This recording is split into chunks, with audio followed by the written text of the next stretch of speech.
تو ان کا جو نتیجہ ہے وہ ابھی تک اناؤنس نہیں ہو سکا، جس پر پی ٹی آئی کے جو کارکنان ہیں وہ ریجنل الیکشن کمیشن کے باہر دھرنا دے کر بیٹھے ہوئے ہیں۔ ان کا یہ کہنا ہے کہ جب تک ہمیں انتخابی نتائج نہیں ملیں گے اس وقت تک جناب ہم نے گھر نہیں جانا، اور یہ وہ تنازع ہے جو عمومی طور پر ہمیں انتخابات میں نظر آتا ہے۔ 2018 کے انتخابات اس حوالے سے سب سے زیادہ جو ہے وہ جسے ہم کہہ سکتے ہیں نقصان کا باعث بنے پاکستان کی ترقی کے راستے میں، جب وہ جو رزلٹ ٹرانسفر سسٹم ہے جس کو آر ٹی ایس کہتے ہیں، بدنام زمانہ آر ٹی ایس، وہ اچانک بیٹھ گیا، اور پھر اس کے بعد وہ ایسا بیٹھا کہ اس نے پورے کے پورے پاکستان کے پٹھا بٹھا دیا۔ اب الیکشن کمیشن آف پاکستان اس کی یہ خواہش ہے کہ اس مرتبہ نتائج کو اس انداز میں کلیکٹ کیا جائے کہ اس کے اوپر کسی طرح کے اعتراضات کے جواز ہی ختم ہو جائے، اور اس مرتبہ آر ٹی ایس کی جگہ پر ایک نیا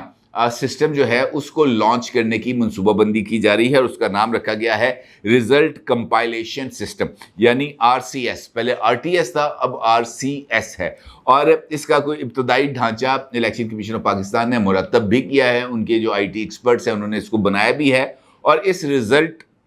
کمپائلیشن سسٹم کی جو بریفنگ تھی وہ دی گئی۔ اس رزلٹ کمپائلیشن سسٹم کی جو بریفنگ تھی اس میں خاص طور پر جناب وفاقی وزیر آئی ٹی عمر سیف صاحب بھی موجود تھے، اور ان کو اس کے حوالے سے بریفنگ دی گئی۔ نہ صرف بریفنگ دی گئی بلکہ الیکشن کمیشن آف پاکستان نے اس نظام کو مزید بہتر اور کسی بھی کریک یا کسی بھی ممکنہ ناخوشگوار صورتحال سے بچانے کی ذمہ داری بھی جناب عمر سیف کو دے دی، اور اس بات کا باضابطہ طور پر جو ہے وہ ایک پریس ریلیز کے ذریعے اعلان بھی کیا گیا۔ اب ہوتا یہ ہے کہ اس میں دیکھیں کوئی دو رائے نہیں ہے کہ عمر سیف صاحب ایک بڑے ہی منجے ہوئے بہت ہی زیادہ سمجھدار انسان بھی ہیں۔ ایم آئی ٹی جو ایک معروف تعلیمی درسگاہ ہے، دنیا کی ٹاپ 10 یونیورسٹیز میں اس کا شمار ہوتا ہے، اور انفارمیشن ٹیکنالوجی کے حوالے سے اس یونیورسٹی کا معیار یقینی طور پر بہت ہی آگے ہے۔ Doctor Umar Saif M I T کے فارغ التحصیل ہیں، اور پاکستان کے اندر بہت زیادہ جو ہے وہ آئی ٹی کے شعبے میں وہ خدمات سر انجام دے چکے ہیں۔ پاکستان کی پہلی آئی ٹی یونیورسٹی کے وہ وائس چانسلر بھی رہ چکے ہیں۔ لیکن یہاں پر کیا کیا جائے، پرابلم یہ ہے کہ اگر کوئی اچھا پڑھا لکھا سمجھدار آدمی کسی ایسے پولیٹیکل ٹینیور میں آ جائے جو آگے مخالف کا ہو، تو پھر اس کے اوپر ٹیگ لگ جاتا ہے کہ جناب بندہ شہباز شریف کا ہے۔ عمر سیف صاحب کے لیے بھی یہی ایک پرابلم تھی جو سامنے آئی کہ جناب اے شہباز شریف دا بندہ، شہباز شریف اس کو لے کے آئے، شہباز شریف نے جناب جو ہے وہ آئی ٹی یونیورسٹی میں بنا دیا، جو شہباز شریف صاحب ہیں انہوں نے عرفہ کریم ٹاور میں ان کو بٹھا دیا، انہی کے ذریعے یہ جو دیگر جو سیف سٹی کا پروجیکٹ تھا وہ لانچ کیا گیا، جس کی بنا پر بہت سارے جو ایشوز تھے وہ ڈیولپ ہوئے۔ اب عمر سیف صاحب جو ہے ایک حد تک یہ بات کہی جا سکتی ہے کہ وہ مسلم لیگ نون سے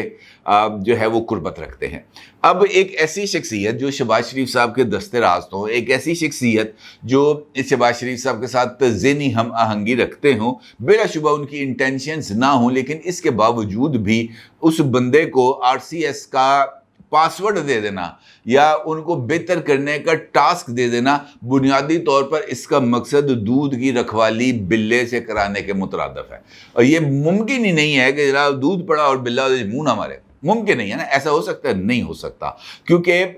پچھلی مرتبہ بھی مجھے یاد آ رہا ہے کہ محسن بیگ صاحب معروف جرنلسٹ ہیں، انہوں نے ایک ٹاک شو میں اس بات کا اعتراف کیا تھا کہ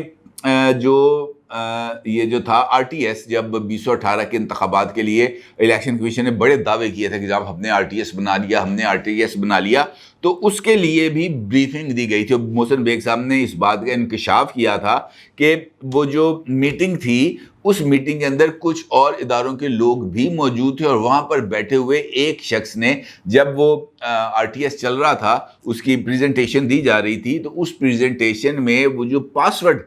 تھا آر ٹی ایس کا، وہ اس بندے نے زبانی یاد کر لیا تھا، اور بعد میں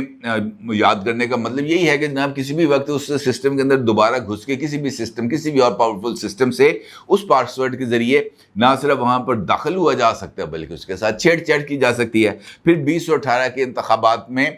جو ہے یہ بات ان کی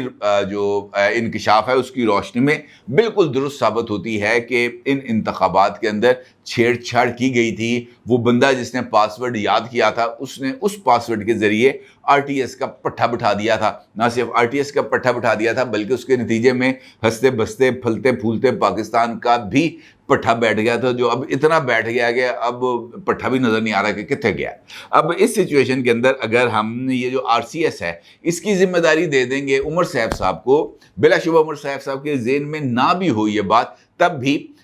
انتخابات کے نتائج کے اوپر سوالات اٹھیں گے اور بہت زیادہ سوالات اٹھیں گے، اس میں کوئی دو رائے نہیں۔ یہ بالکل ویسی ہی سچویشن ہے جیسے وہ کہتے ہیں نا آٹا گوندی ہلدی کیوں۔ صدر صاحب جو ہے وہ بار بار اس بات کا اظہار کر رہے ہیں کہ جناب الیکشنز کی تاریخ دیں، الیکشنز کی تاریخ دیں، الیکشن ہونے چاہیے، شفاف ہونے چاہیے، فلاں ہونے چاہیے، اور اس کے بعد ہم انتخابات کے لیے ابھی تک نہ کوئی ایجنڈا تیار کر پائے ہیں، نہ ہی اس کے لیے کوئی ٹائم لائنز دے پائے ہیں، اور نہ ہی ہم انتخابات کے شیڈول کے حوالے سے کوئی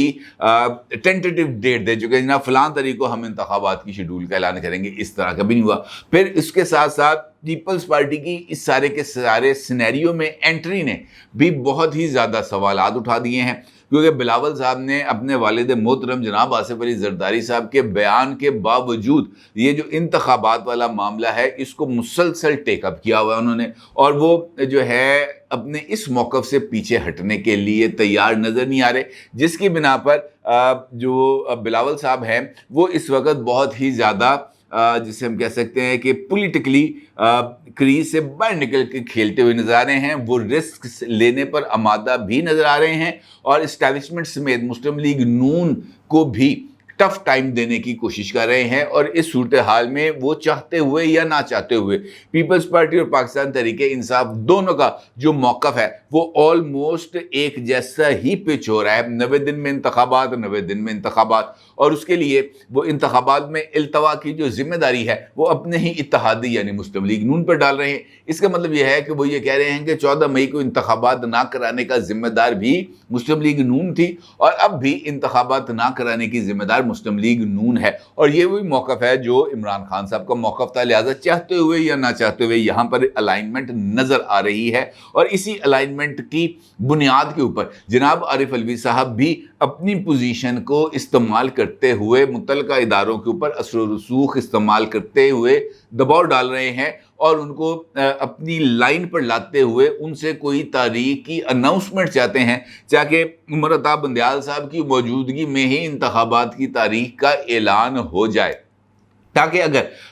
اس تاریخ تک وہ جو ہے انتخابات نہیں ہوں گے تو پھر وہ جو تاریخ کے تعین کے لیے یا انتخابات کے التوا کے لیے جو درخواست ہے وہ سپریم کورٹ آف پاکستان میں ڈالی جا سکے، آلدو کہ ایک درخواست اس وقت سپریم کورٹ آف پاکستان میں موجود ہے جس میں 90 دن میں انتخابات کرانے کے لیے یہ جو ای سی پی ہے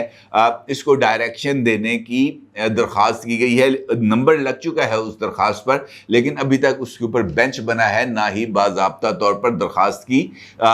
درخواست کو سماعت کے لیے مقرر کیا گیا ہے۔ اس کا مطلب یہ ہے کہ یہ مختلف جو چیزیں ہیں وہ اس وقت چل رہی ہیں، اور خاص طور پر الیکشن کمیشن آف پاکستان کا یہ فیصلہ کہ جناب وہ عمر سیف صاحب کے ذریعے